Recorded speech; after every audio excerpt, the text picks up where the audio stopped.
en momentos de ideación y de conceptualización, que por supuesto tengo que entrar en ello, ¿no? Porque quizás sí que es el lugar donde más se ha desarrollado el pensamiento crítico, es el espacio donde más técnicas y herramientas hay a lo largo de la historia para hablar de pensamiento crítico, porque entre otras cosas, pues por ejemplo, todo lo que tiene que ver con el desarrollo del pensamiento lateral, pues ha sido fomentar nuestro pensamiento crítico, ¿no? Y en esto la creatividad tiene muchísima literatura.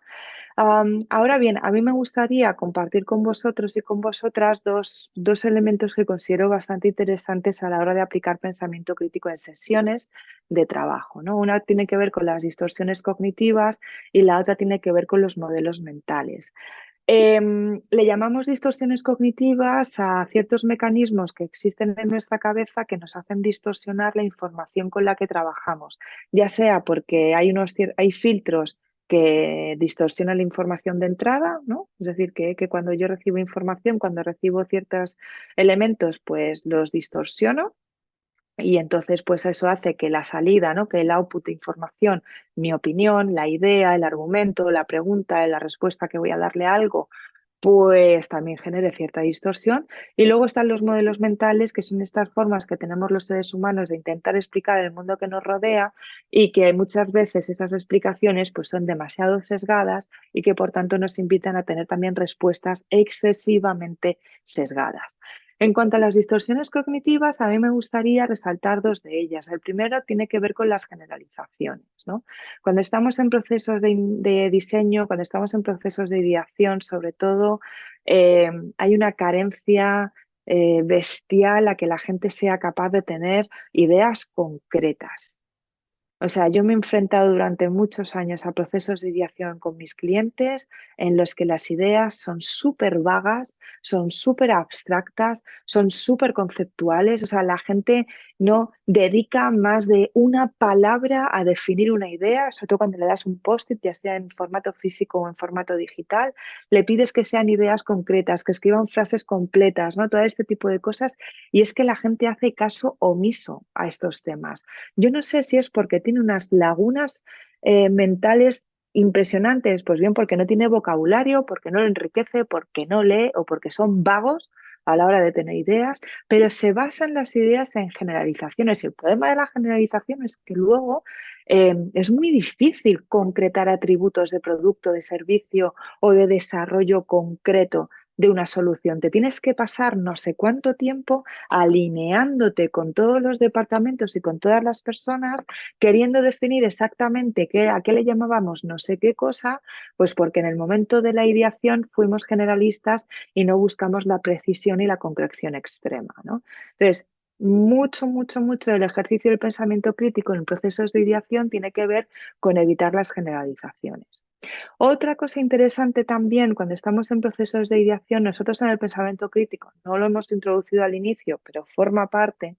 Cuando definimos el pensamiento crítico también incluimos los procesos emocionales, ¿no? Porque esta cosa de tener ideas objetivas sin haber pasado el filtro de la emocionalidad, bueno, pues afortunadamente el tema de la dualidad cartesiana y de Descartes la hemos superado ya hace unos cuantos decenas de siglos, aunque ahora todavía haya gente que piensa que razón y emoción son cosas diferentes, pero bueno, afortunadamente la ciencia desde hace ya bastantes años ha demostrado que no.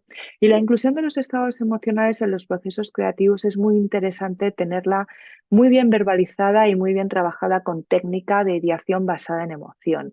¿Por qué? Porque esto nos invita a tener dos cosas. Por un lado, mucha más capacidad de autopercepción y de entender cómo pueden influir los estados emocionales a la hora de generar ideas, a la hora de tener más o menos capacidad de pensamiento crítico.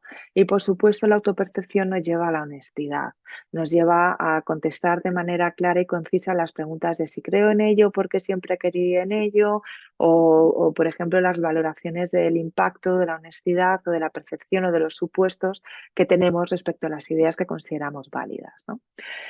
En cuanto al tema de los modelos mentales, hay un par de elementos que también me resultan muy interesantes y con esto quiero ya terminar, que tienen que ver con las representaciones globales. Es decir, si cuando definimos los proyectos en un inicio, nosotros en nuestra aplicación de pensamiento crítico incorporamos la reflexión de ecosistema y reflexionamos sobre cuál es el impacto que tiene en mi yo, en mi entorno, en el ecosistema de mi organización, en el ecosistema el ecosistema de la organización, ¿no? Si hacemos esas capas de cebolla y reflexionamos de menos a más, también la representación global de la ideación y de los procesos de diseño deberían incorporar el diseño de las consecuencias, ¿no?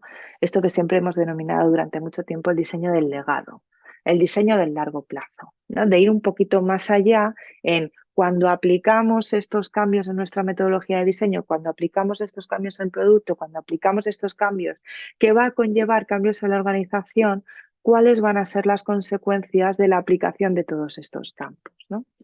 Y luego, por último, también hablar del concepto de simplificación, porque si los procesos de ideación te tienen que invitar a acotar, a ser preciso, a concretar muy bien qué es aquello que quieres hacer, piensa que los procesos de análisis y de reflexión son procesos que son más eh, abstractos, ¿no? Que tienden a englobar.